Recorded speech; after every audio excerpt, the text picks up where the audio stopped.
if you can say something that I haven't heard, I'll give you my paycheck, which is not much. I get it, man. But you know what? It works for him. It ends up working for him. So really yes. So we're gonna get started in just another minute. I'm like getting myself like completely set up here I'm so A to that B, I can see comments on a couple of social channels. In the meantime, everyone knows how we do it here. Put your city and state in the chat so we can recognize you, and put your city and state in the chat so we can recognize you. I'm just opening up a couple of final things here. Okay. Yeah, now I can see everything that I need. All righty then. We're going to give ourselves another minute to get started. Put your city and state in the chat, and also let us know why you came today as well. So are you here because you're active in the community? And Victor is going to talk about the public service he's been doing for many, many years. Is it something you want to do in terms of being active in the community? In the community. Or are you a lurker? Y'all know I love my lurkers as well. We want to make sure that we get all of the good stuff from Victor here today. So Yvonne is saying how to lead my family. All right, fantastic. We got Newburgh, New York here. We've got DC here in the building. Eric is from Virginia. I'm in Maryland right now. So yeah, it's about to be a party. And actually Victor is also in Virginia. He's in Northern Virginia. So we're excited to have him here as well. So it's 3 minutes after, so let's officially get started. Hello, everyone. I'm Cherie of the 10K Project. I have one of my other co-founders here. I'm always so happy to have Eric in the building with us because he usually just drops the necessary bomb at the necessary time, or the necessary gem, as we call it, at the necessary time. So I always love to have him here in the house as well. And then we have a special friend of mine, Mr. Victor Angry, who is the author of Angry Leadership. That's right. So, background story of this book. Victor knows that we're going to have a background story of this book because he and I talked about him writing this book. And we were scheduled to talk one day, and things were happening with him personally, and I'm like, no, get up, soldier. Let's do it. When is that book coming out? I need this in my life. And you know what? He did it. He is a true leader. And then from there, he emailed me and said, hey, I'm running for, is it the Board of Supervisors? Yeah, the Board of Supervisors in Prince William County, Virginia. And I sent my donation in. I couldn't be one of his voters because I don't live in his area. And he won. I'm like, oh my goodness. He is, he grew to like number 2, was promoted to number 2 in the reserves of the U.S. Army. We're not dealing with just any old body here. This is a true leader. He's also a wonderful husband and father. Y'all know how I am about, family. So very much excited to have Victor here. He's going to tell you all about his background, all about his book. And then we're just going to talk for a bit about how do we lead our families, how do we lead our communities, things like that, and talk about how do we do it in terms of building generational wealth for our families and for the community. So welcome, Victor. Yes. Hi, Cherie. And thank you for having me. Absolutely. And I forgot to mention you're a motivational speaker as well. So I see you all over Instagram now, and you're doing your thing. So I love it. I need to come and get some lessons from you on the IG.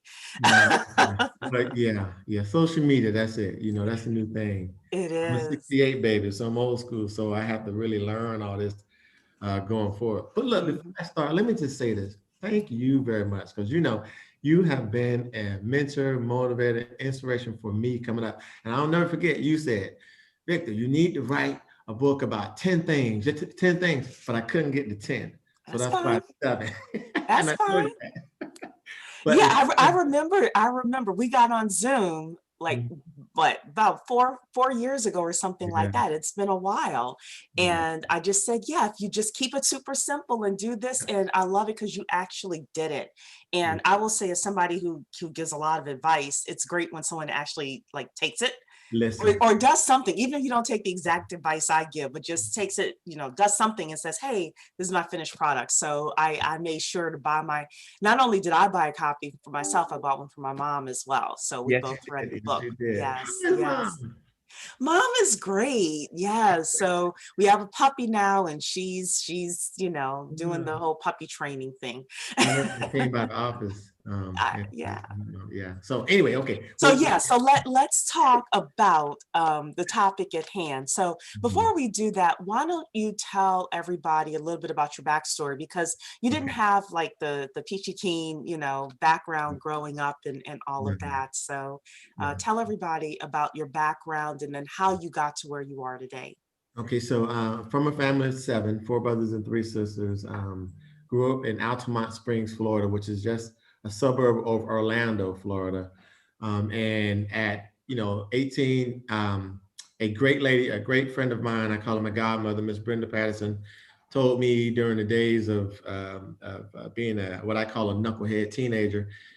She was always, on me and Terry, my cousin, about what we should be doing in life. And she made the comment, I see more in you than you see in yourself, which literally launched me into really where I am now. So what she meant by that was I was on the streets, selling drugs, just trying to hang out and survive in the streets. And you can't cheat the streets. The streets know when you're supposed to be there or not supposed to be there. So um, I always knew I didn't want to be on the streets, but I was, my mother raised us and dad wasn't there. And so, sometimes you just get lost in trying to survive with that. So anyway, she asked me what I wanted to do. I said I wanted to see the world. Initially, it was to go to college. And she was like, nope, college isn't for you. You might think that's a bad statement to make, but what she knew at that time was I go to college and party because I've always been in life for the party. And I probably wouldn't learn and I probably do things that just didn't help me get there. So the next best thing was the military.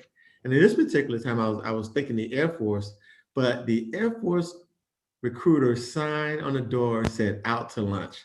And an Army recruiter, as I was leaving back out, saw me leaving out and actually, like Army recruiters do, he was really good at talking me into joining the Army. So the rest, as they say, is history. I literally joined the Army, had my first taste of leadership from basic training and realized I really love this leadership thing, where you inspire, coach, mentor, guide, and be a part of a bigger process that has a mission and state focus on it. And if you can get into all that and buy into all that, it really changed my life forever, if you will. And so, family of 7, joined the military, retired in 2009 after 23 years of service, and decided to stay in the Virginia area because we were at the Pentagon in Fort Belvoir for my last assignment. And I joined the Volunteer Fire Department. And in the department, I became the public education coordinator, a firefighter, DPO, driving the rigs. I did that. I'm still a member of that, but I did it more actively for 9 years. And in that time frame, being in the fire department and being a part of public safety, you really get to interact with your local government. And Princeton County is made up of 7 districts making up the district supervisors. And our district supervisor for this area of Dale City is called the Neabsco District. And the supervisor was John Jenkins. He was in office for 37 years. He passed away in office. And I was asked, just because of my involvement in the community and being around. In other words, I never set my sights on being a district supervisor or a politician, but because of my involvement in the community, I was asked if I would consider running for that position. And once they kind of, the team gets together, your campaign manager and all the rest of that staff, once they kind of put my package together and looked at my package, it literally read public service and community servant. And it almost writes as if this is a God story, if this is, just clearly my next projected path, of direction in life. So I walked right into it. And once we went out and did the whole campaign and knocking on doors, it pretty much was unanimous. And I did that 3 other times last year. So I ran 4 campaigns to be now on my official second term, which is the first one was finished out 6 months of the special election. And now I'm on my first 4-year full term in this position. So there it is.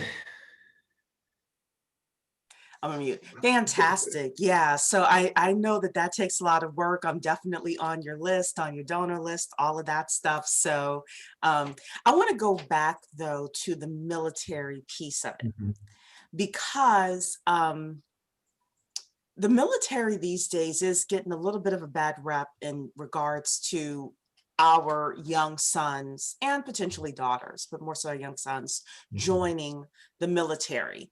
I'd like to get your perspective, and I don't know, maybe this should have been a closed Zoom because maybe there's some things you don't want us to talk about or no, but are there certain groups of young men and women in our families and in our communities that the military really is great for, you know? Yes, and I would say it's for every single person in a family, man, man, woman, has an opportunity to serve in the military. And I will tell you this, people always talk about, sometimes there's racism. Oh, actually, not sometimes, all the time. There's still racism in the military right now. The thing I will tell you this, and I'm no different from that racism that's in the military, is you have to identify who you are.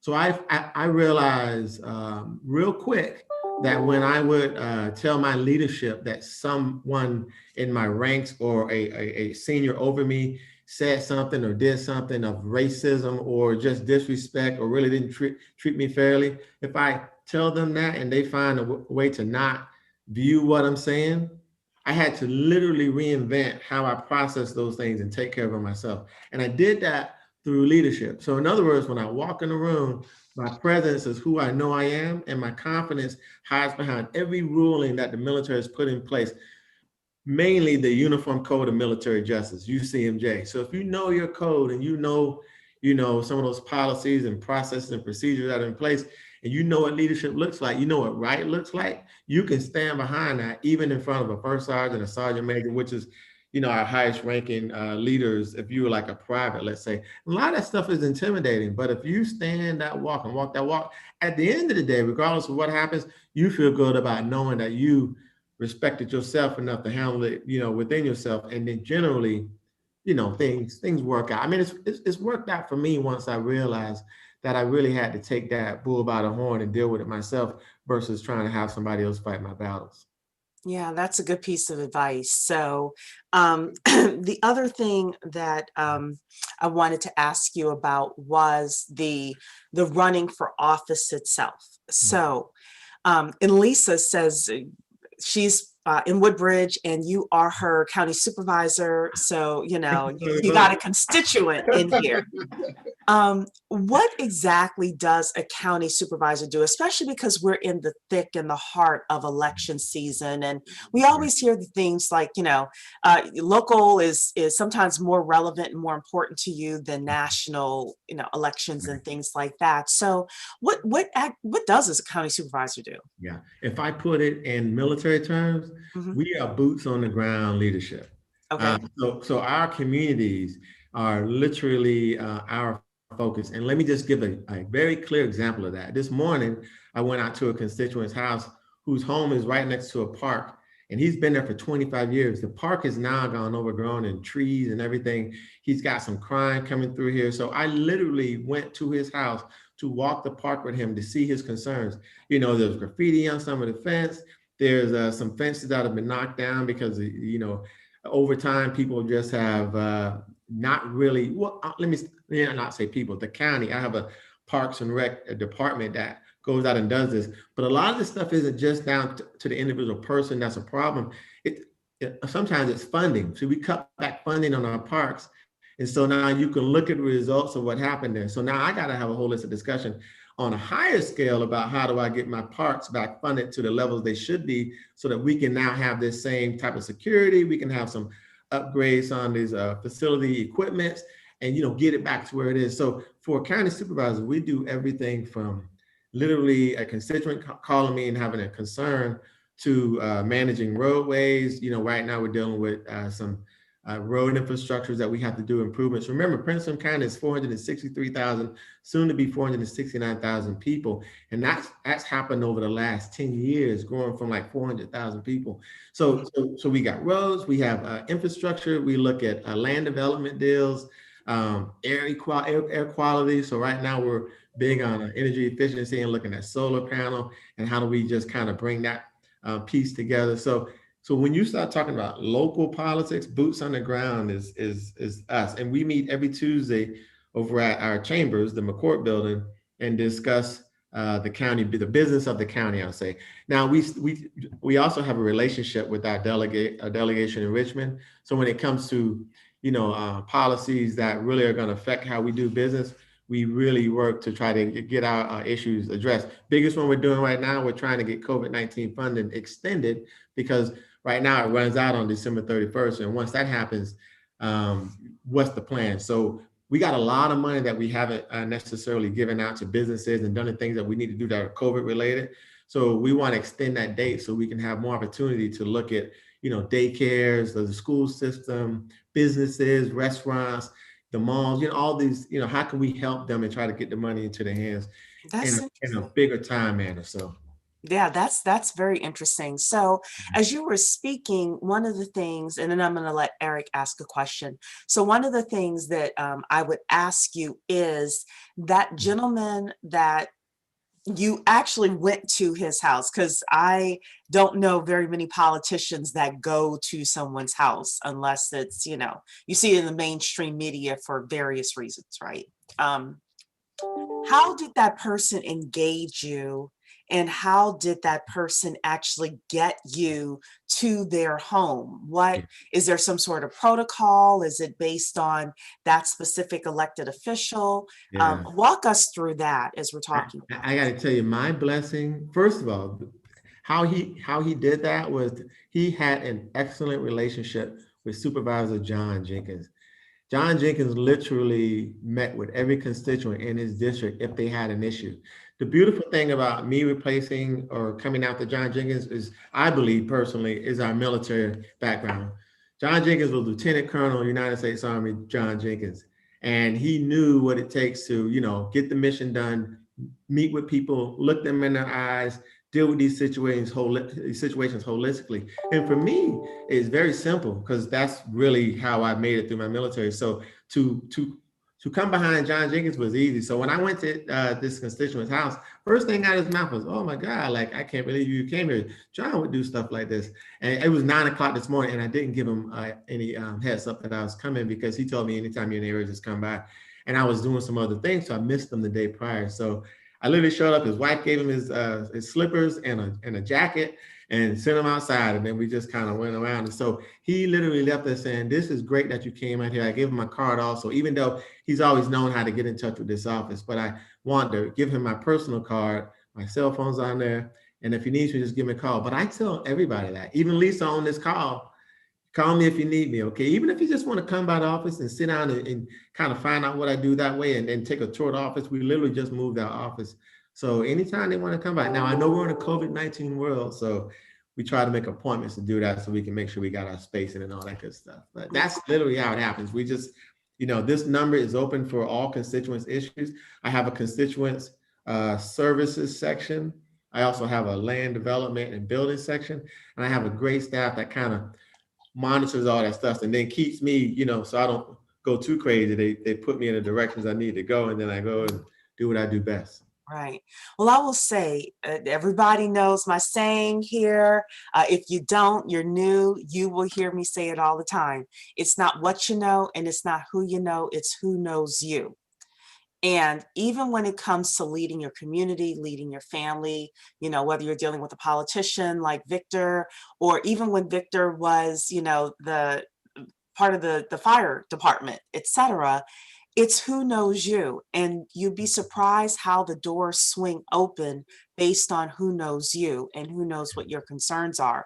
So I do think that what Victor is saying is very important. And even where I live, I need to get more involved. I went to a city council meeting, and the sheriff and the mayor were like really nice. And if I kept going, they would probably know who I am. And then eventually I get the phone number and I get the invites to stuff, and I'd be able to really hobnob and network. And I do think that people who, this is just a strategy for people. When we talk about how to lead our communities, this is one of the ways to do it. So Eric, I'm going to toss it over to you for your next question. Yeah, Victor, I have a question for you, especially with this. What are some of the qualities that people should be looking for in their civic leaders? I feel that there's a lot of like consternation right now because people don't know what exactly they should be looking for in their leaders. But from your vantage point now, what do you feel like are some of the most important qualities that people should have at the top of the list when it comes to their civic leaders? Man, Eric, thanks for that question, because it's the greatest question ever, and it's the one that I've kind of foundationally built on, which is trust, right? So, it's very hard to trust people, but I tell people, I'm like Miracle-Gro. If I can just give you, if we can get from the beginning to the end, I'll take it to the end right now. And I don't fluff things. I don't sugarcoat things. If you ask me a question, I'm going to give you the answer. If you don't like the answer, I can't apologize for it. It's the answer, and we have to work through that if it's not what you wanted to hear. Because oftentimes, people say what people want to hear, and that's not good for not this lane of work I'm in. Definitely didn't work in the military, but again, I had a lot more to support me with that, which is UCMJ, and people know that. So, and usually leaders in the military don't have time to give you the soft answer because we got mission, right? We're trying to drive an end state. Out here is slightly different. You don't have all that, but I still think the basic foundation to all that is just trust. So if I tell you I'm going to do something, you have to hold me accountable to do it. Even if I miss doing that, get back on me. And I tell people all the time, don't worry about it if you got to call me again and say, hey, wait a minute, you told me you were going to do that yesterday. Call me and tell me, because something might have jumped in my head and came up and I missed it, but I'll fix that and we'll get on it. Likewise is that you have to be willing to take this journey with me. The whole part about Prince William County and this board is that we're new now. We've literally changed the Prince William County board. It was 6 Republicans, 2 Democrats. Now it's 5 Republicans, 3 Democrats, where there were no minorities on this board. Speaking of Hispanic or African-American, now there's 4 African-American, 1 Hispanic, 4 females, and actually 5 females and 3 males, right? Me, Kenny, I got to go through that, see what's on my board. But so the whole dynamics of the county has changed, and it's a growing pain for some because the direction is not the same. But in the end of the day, it's not to hurt anyone in these seats that we're in. But, it's very hard to get trust, man, to get people back to that. And that's one of the things. I mean, you see throughout the country, trust is just an issue right now, and it's causing a lot of stuff. And that's my foundation. I try to just hold on to and try to get people to at least willing to come to the table to listen. And you know what he was saying, agree to disagree. We can agree to disagree as long as we agreed upon that. Okay, I got it. Okay, I love that. And that's good. And I wrote that down because that is very much the case. Trust. Let me ask you this too, Victor. Because sometimes people, I feel that at times they don't even know what is the right process to go about when they're looking to have something done. Like, what are some of the ways you find out, okay, this is the most effective way that I've seen overall when people may have some sort of, sometimes it's not even necessarily a grievance. Sometimes it's also, hey, I think this will be incredibly beneficial for the community. What are the best ways that you've seen this most effective when it comes down to communicating with? So every constituent or citizen here is represented by a district supervisor. So whichever district you're in, I will say highly recommend that you send an email to your district supervisor. And now everything's online now, so you can go to pwcgov.org, Prince William County website, and then just hit on government, Board of County Supervisor. Literally all the supervisors pop up, click on yours and go there. I have, everybody has a newspaper they send out. So mine is Neabsco News. You can go to Facebook. follow Neabsco News or go to the Neabsco News website, neabsconews.org, or, go to the county site again and pull up all that stuff. And really, in there, if you have a question, ask it. And the biggest thing I'll tell you is this is where I need more citizens to get involved in local county government. So every Tuesday, not only do we have this board meeting where we discuss and handle county business, make decisions and all this, we also have what's called public comment time, formerly known as citizens time. And you can do that one of two ways. COVID-19 has introduced us to the fact that now you don't just have to be present to be in the room to have 3 minutes to speak about literally any issue you have. But now you can go on the website where I just told you how to get to the Board of County Supervisors. And there's a link that, I get the name of it wrong, but basically you can sign up to speak.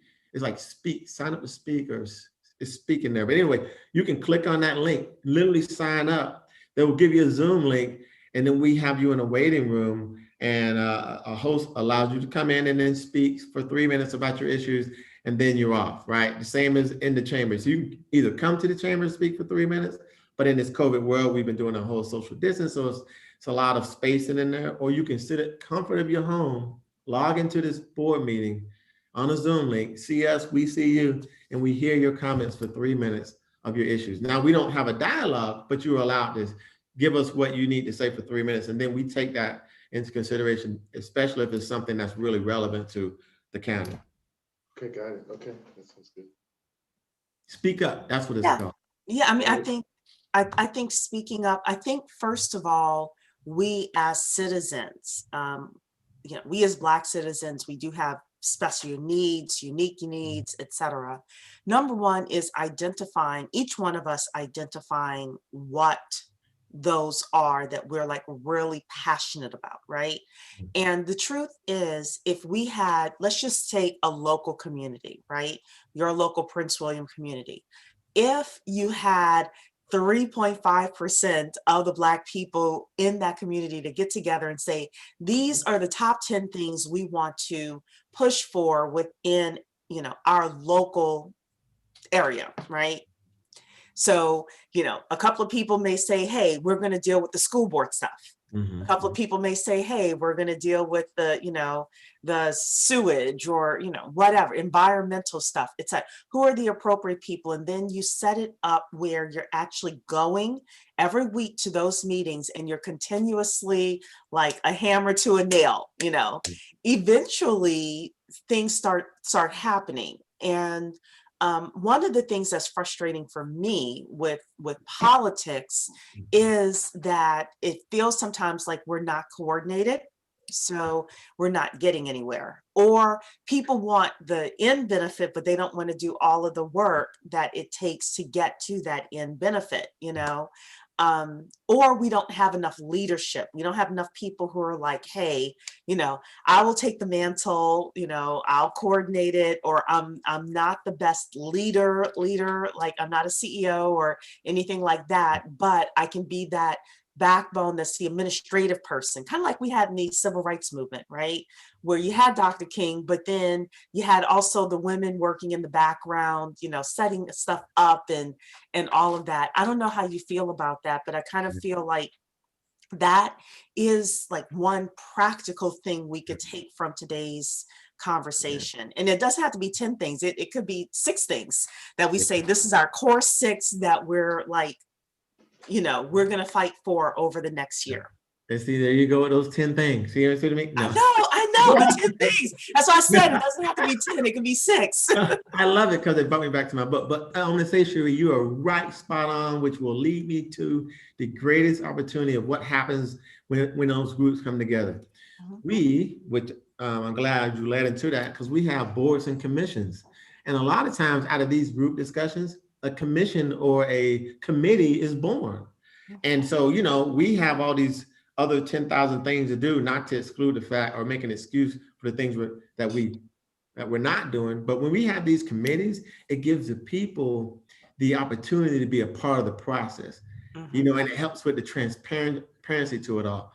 Case in point, out of all of the racial inequalities, we discussed on the board to create it's a justice reform commission And it's still kind of playing with the title of that. But, you know, we've got a lot of constituents really wanting to be a part of that process and what that looks like. Again, it's like taking a lump of clay, put it on the table. And we don't know what that looks like, but that commission will form that to shape it together. Another classic example is my Veterans Commission. So we know that we have over 50,000 veterans in the Northern Virginia area, Prince William County actually, alone, that we have a lot of issues from opioid addiction, especially in this COVID-19 world we're dealing with. We've got suicides back up. We've got a lot of job needs. We have some small business opportunities. We got all this stuff. So what we did is put together a Veterans Commission, which I'll be introducing here at the next board meeting on November 17th, to now start staffing it. And how that works is each district appoints one person from their district to these commissions, and then usually there's an at-large position to get some outside kind of county involvement holistically from the chair. And then we send them off with a pile of clay and say, develop that. But we give them some basic guidelines of what we're looking for, because we have our county attorney that kind of guides that process. But then they literally put together these boards and commissions to best be effective for the county. So. Right. So, you know, the point of today's conversation is how to lead your family and your community to generational wealth. And I want, you mentioned the COVID funding for businesses. And, you know, we within the 10K project, you know, we've had these conversations as well. And like I said, my saying is not what you know, it's not who you know, it's who knows you. You've mentioned these, you know, special committees that are created as well. I do think that there is something there with regards to the way that you lead your family to generational wealth is by getting involved in the community. So when these funds come down, and there's going to be post-COVID world as well, right? There's going to be a time when, you know, there's just funding that's going to be available for specific kids that want to learn a certain type of new technology. How, you know, how you interact with your community and with someone like Victor or whomever in your local areas could be the difference between your kid getting into that program, getting access to that program, and them not, you know, or your business receiving additional business funding, whether it's grants or it's loans, and you not getting it. Your family banks, you know, we're doing the Family Wealth Challenge in the next couple of weeks, getting access to certain types of opportunities, and you not. So today actually did take a bit of a turn from what I was even originally thinking, you know, based on some of the responses that Victor has given, because I think for some of us, this is some of the direction that we may need to think about. Is you don't have to necessarily run for office. You can be, you know, the person that's on these special committees or that's pushing for something specific, and you become the voice of the community that is able to really get those funding, you know, the funding or the special programs or whatever. When Richmond starts dripping money down, you want to make sure that Prince William County, for example, if you live there, is getting its fair share, you know. So you look like you want to say something, Victor. I did. My light just went off, and I got a motion light going Oh, on. okay. Will see me. Hang on. Yeah. There we go. So one thing, and that was a great point about the CARES funding and these opportunities, because what I'm missing, what I'm not seeing a lot of, we right now in our economic development department have a grant program where we're literally giving away money, and a lot of it is daycare. We recognize our daycare centers are closing, even, you know, not just the big well-known, but home daycare centers. So if right now you live in my district and you're a home daycare center provider, and you don't know this, you need to go on our website, go to our economic development page, and look at those grant opportunities that you have that we can help sustain your business or help keep you afloat. And I want to say this here, and this isn't a black-white comment, but I don't see enough of, you know, my African Americans in that board chamber or on that call asking these questions that they should ask. It's one of the things I really want to do, and it's not just about Black people per se. It's all the folks in the county who do not pay attention to their local county government. When you start talking about, wealth and family wealth and helping your families out, there's opportunities in a county for your family just by getting involved on a board or commission.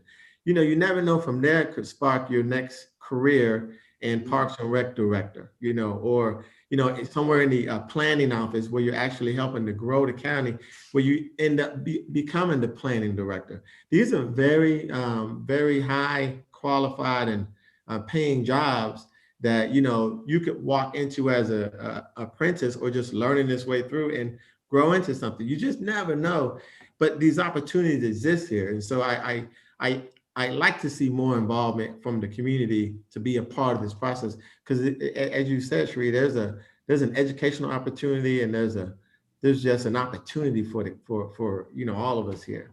Yeah, absolutely.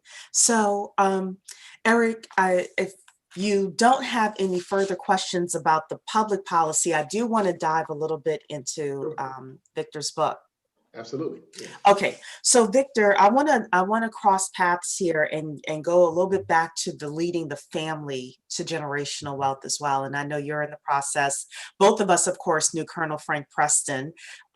So he came and he talked about the family bank with his nephew, Robert Cook, and that's why we're doing the Family Wealth Challenge and, all of that stuff. So for, full disclosure for everybody, Victor and I, we run in the same circles with the retired military officers. So in Victor's book, though, you talk about number one, foundation being an angry leadership principle. Tell us a little bit more about that, and what, as we're leading our families, as we're thinking about leading our families, what kind of foundational items do we need in order to be successful? Hey, very simple. You need to know who you are and stand on the principles of who you are. And so my foundation simply meant in a river, a rock that's been there for thousands of years, that hasn't moved, but the water's moved around it. It doesn't float downstream and is always trying to reinvent itself. We reinvent ourselves, but the basics of who we are, we need to know, which is why in that book, the only picture in that book is a 10-year-old picture of me, little Vic, little scene, as we say. I always want to keep that little guy with me, or this little guy keep this big Vic with him, because that's who I've always been. And it helped you with the dreams of the child and how you hope to one day have a family, and how you hope to be, the leader of your family, or a foundational root in your family, and you can carry some values forward to your children, which I will have to say that Michelle and I have done very well with our two. So it's just really rooting yourself so that along this whole journey, you can instill these values, these principles, these lessons learned in your life, to your, next in line, my son, my daughter, and just building out that foundation. So. Yeah, I think it's important for people to know who they are and know what principles you stand for. Some people call it personal branding, other people call it, their code of ethics or whatever it is. But having those certain foundational things that you say, okay, this is where I stand, and no matter what's happening, I'll always have these principles, in my life. Can I just say, because you said personal branding, I've always loved, Jay-Z's quote, he says he's not a businessman. He is a businessman. You know what I'm saying? Like, I'm the business, thus A is for Angry LLC. Even my kids, they launched their business. They do a lot of internet and designing. My daughter's an artist and they draw stuff, and he does DJing. So they've launched their business. And I was telling them, do it, this is you. So, you are the business, and go out and do it. And not only that, your family is a business. We're starting to say that as well. Your family is a business, and when you treat it that way, you are always looking at, number one is how the business is doing structurally, if everybody's on the same page, because if you don't have your team members on the same page, same thing with you and your military background, if one of the guys is running, right, and everybody else is running left, mission can go the wrong way. So we always have to make sure we're heading in the same direction. And that, at the end of the day, we're keeping score in business with regards to profits, in the military with regards to, is the mission accomplished? Did everybody come home, et cetera? But our family needs to be the same way. Are we better off 5-10 years from now than we are today?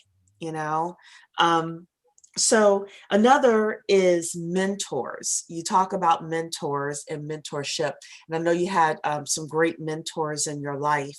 When people are talking about their families and building generational wealth and leading their families, what kind of mentors are they looking for, and what else should they know about mentorship to help them in their process? Yeah, well, I firmly believe it starts in your home. I know oftentimes we will lean on like Michael Jordan in this business and, different business owners outside of your home, but I think it really starts at home. And the way that works is if you recognize that you aren't being financially responsible in your home, that's something that you have to fix. But imagine this, the greatest part about fixing that is the journey of that educational process. So if you bring in your siblings, your children along with you on that, they learn as well as you do. And what we have is what we call the angry meetings, right? So, anybody can call them. They just call an angry meeting, everybody comes to the table and we discuss whatever it is that person wants to discuss. But that's a part of mentoring. The outside of that mentoring piece, I always tell people, is you can't let it be what I tell you, like go to that mentor or some TV show that says, yeah, I'm the mentor. You literally, it's a choice, it's a decision of your own, what you're seeing in a person. So, if it's outside of the home, it has to be something that's personal for you and why that person you want to really latch on to or learn from, right? So and is that an easy process? It really isn't, but it really is. Because oftentimes you can probably think someone should be a mentor and you kind of latch onto them and realize no. But guess what? That's mentorship. You've learned that is not the person I want to be. So really, there's no room for there's no bad decision in this. It's just really learning, always learning. And I do think that there are certain mentors that I have for certain areas of my life, or certain mentors that are doing a specific thing really well, that I want to model them for that specific thing, but I don't want to model them for everything. I think that as we progress through life, and put in the chat, everybody, something that you would want to be mentored on as well, something, in your journey, let's say over the next decade, because I do think we need to start thinking in terms of 10-year plans. But, what is something that you would want to be mentored on that would lead you from where you are today to where you want to be with regards to your generational wealth, leading your family? For some people, it may just be getting married and starting a family, period, and laying a right foundation for that, or your spirituality or things like that. So I'd love to see in the comments some of the things that people would want to be mentored on with regards to that. Eric, you have comments? Yeah, I do have a question, Sri, while people are typing that into the comments.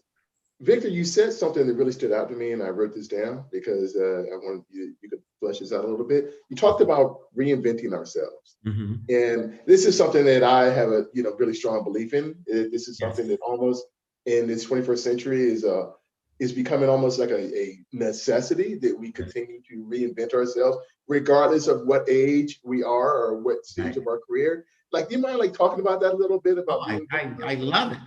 It really, a kind of a piece of that is me going through my Movember transition right now. I'm transforming myself just in this simple appearance piece. But when we talk about that, one thing, first of all, I love my life. Okay. So, and I think everyone should love their life. And if you don't love your life, then that's something you need to go into a closet, sit down with yourself and figure out why you don't love your life and fix that. Because here's the deal. I've been a very successful military command sergeant major, first African-American be in the highest leadership position. I come out of that, I launch, maybe not the greatest success because I'm not a millionaire with my company, but I'm happy with my motivation, mentoring, and writing my book. Thanks for the help of Cherie.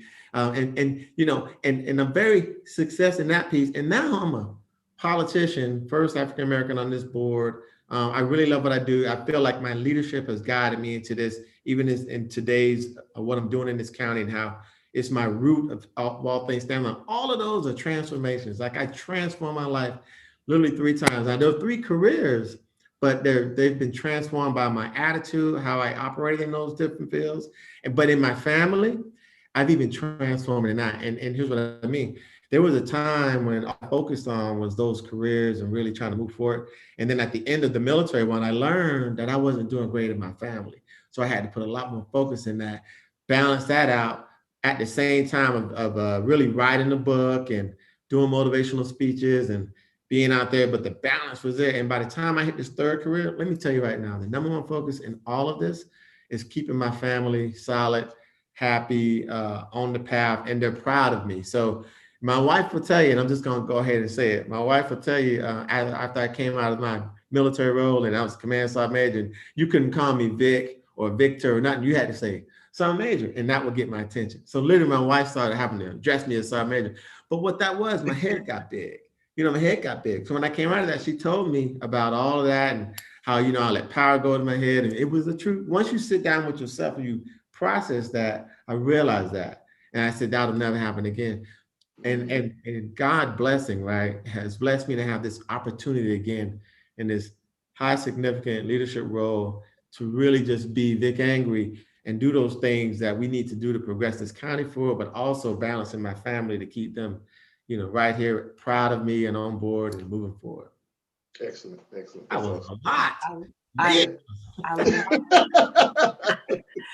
So I literally do have a hard stop in 10 minutes, and we want to thank Victor for being here. I'm going to read some of the comments, and then I want to go to a couple more principles that you have. So Shura is saying, always interested in learning more about leadership and leadership principles and business development.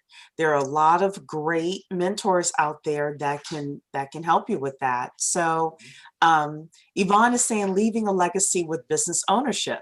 Yeah, a lot of great mentors out there that can help with that. Terrence is saying the biblical truth about the family structure. Love it. I personally wrote, I'm seeking mentorship on how to retire with enough money to be financially stable in 15 years, or by the time I'm 65. So yeah, so we have on here a couple of more things that I'm going to ask you about. Number 1 is fitness. You wrote this as a principle. I think it's interesting. We last night had a doctor come in and talk about the greatest path to, or one of the paths to wealth is great health. Talk to us about fitness, why you put that in there as a principle, and what you mean by fitness. Yeah. I call them routines or, regimented practices that you do every day. My very first one is working out, fitness, right? Balances my mind. I wake up, and lately now I'm getting a little older, so it's getting harder to get out of bed, but I wake up and my first focal point is getting my body, just that 1 hour workout. These days, because I'm starting to slack on myself, I actually got me a personal trainer, and Mike is a beast. But so I see him, we work out for an hour very hard. It's regimented in me. It's my ritual, if you will, and it starts my day to get it going in the right way. And to me, I feel like that's a principle, because my principles value to my life, right? And I won't talk long on it. I'll just tell you that's how I see that. So I know we only got 10 minutes, and I'm gonna try to get as many. Yeah. So I do think that fitness is very important. Good health is important. The doctor last night talked about not just fitness, but also going for your exams, your annual exams, and just making sure that your health is a priority. And I brought up the fact that if you end up with a chronic illness, especially one that's preventable, that you will have to pay a lot of copays and a lot of money towards medicine. Yeah. And that takes away from your wealth building opportunities because your money is being diverted. So I'm just using a very practical example with regards to that. If I can just add to that too, your Yes. teeth, dentist. Dental is very important. Oh, yes. I So, know somebody who almost got poisoning mhm, because he didn't go to the dentist. He almost died of tooth poisoning. mhm. And I didn't even know that was a thing, Mhm. but he did. Yeah. So that's a good point. Um, Talk to us a little bit about tenacity. That was one of the other principles that you had. Yeah. You know, so some people, well, let me just use me for instance. It was very hard for me, like I gave you the example of telling my commanders how I was being mistreated by certain leaders. Um, but I was very shy and intimidated by coming forward with that. So you literally have to take yourself, and in the military, I called it being in character because in many ways you can hide behind your rank. And maybe to have your rank define you for that moment, but then come out of that rank being that person, because I think that helped me to do that, to have the tenacity to go forward with a lot of things that otherwise in my younger days I wouldn't have been able to face. And so I built upon that, and now I don't need that armor, if you will. This is all in my head now, where I know who I am, and I'm going to press it forward when I know that when there's a wrong that needs to be righted. Right, right. Well, that's not all of the principles in here. I highly suggest Angry Leadership by Victor Angry to everybody. It's a quick read. It's a little thin book, so you can read it literally in an hour and a half, at 94 night. pages. I'm sorry? 94 pages. 94 pages. And is it on Amazon? How do people Yes, get a ma'am. Or you can copy? go to victorangry.com. VictorAngry.com. So we definitely want to support Victor. Eric, do you have any final questions for Victor? No, Victor, just thank you so much for taking the time, sharing your wisdom with us. I really appreciate it. Yeah. Yeah. I So don't we'll know if I let got you any wisdom. go ahead. We'll let you say some final words for the next couple of minutes, Victor. Yeah, I don't know if I have any wisdom. I have some shared life experiences. But that does cause you to have wisdom. Yeah, it Those does. life experiences do. It does. Indeed. It does. I'm, Yeah. I'm just being modest on that sense, but Yeah. I think everybody has something to offer and share. It's really for me. I will say this. I think the piece I mentioned earlier. If you don't love yourself, like if you really having battles within yourself, you must fix that. I just feel like you must fix that. That's I always call life a series of dominoes, and the first domino is you, right? And if you're not well together, put together, and loving yourself, then it doesn't push forward very, very well. You never get to drop the rest of those. So that's just real for me, you know. Makes Yeah. sense. Yeah. Yeah. That is true. That is so true. We want to thank everyone for being here today. I cannot suggest enough how important this topic is with regards to leadership and leading your family, leading your community. Hopefully, Victor or Eric or I said something today that will cause you to, really think about this, especially as we're entering into 2021. So, with that, thank you, Victor. Thank you for Yeah. being here with us today. Can I close you by saying, please go out and vote? And in addition to voting, let me just say this here, that we all have learned in these last series of years how much of a role we play. So please play a part in politics, play a part in your local government. And if you're in my district, come see me. Yes, well, thank you. Yes, everybody, we are nonpartisan here, but we do, suggest Mhm. people get Yeah. involved because that's a part of being a leader in your community, in your family, and it's also how things get done. Yeah. So with that, hope everyone has a great afternoon. Thank you, Victor. Thank you, Eric, for Yeah. joining me. God bless you guys, and we'll see you